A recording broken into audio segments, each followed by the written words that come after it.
A former state senator from Massachusetts was charged last week with collecting about $1 million in bribes and kickbacks that he allegedly laundered through his company. Brian A.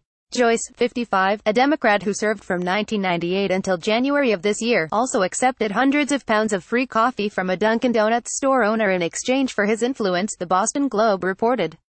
Joyce was escorted from his home in handcuffs Friday, the paper reported. He faces federal charges including corruption, embezzlement, mail fraud and money laundering.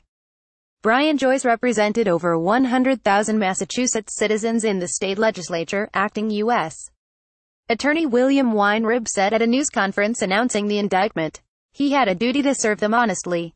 And he violated that duty by accepting bribes and kickbacks in exchange for his official action. Republican Gov. Charlie Baker called the allegations against Joyce disturbing. People in public life need to respect the offices they hold, and that means not using them for personal gain, and if the feds believe there's enough there to justify an indictment, then the investigation needs to be thorough and move forward accordingly, Baker said. People in public life need to respect the offices they hold, and that means not using them for personal gain.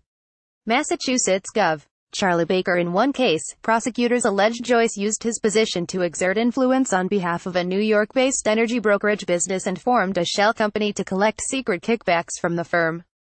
In another scheme, prosecutors say Joyce pressured a local planning board to approve a waiver sought by a developer, who gave Joyce a Jeep from one of the developer's car dealerships.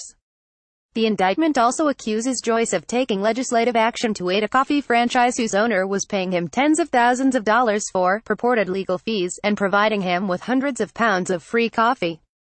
Weinrib would not say whether charges would be brought against any of the companies accused to be involved in the schemes, but said the investigation remains ongoing. Joyce pleaded not guilty Friday before U.S. Magistrate Judge David Hennessy, and was released on a $250,000 bond. He will return to court February 23, the Globe reported. Joyce's arrest was the second blow to the state Senate last week. Senate President Stan Rosenberg, also a Democrat, announced Monday that he was stepping aside during a Senate Ethics Committee investigation into the circumstances surrounding reported UAL misconduct allegations by several men against his husband, Brian Hefner. The Associated Press contributed to this story.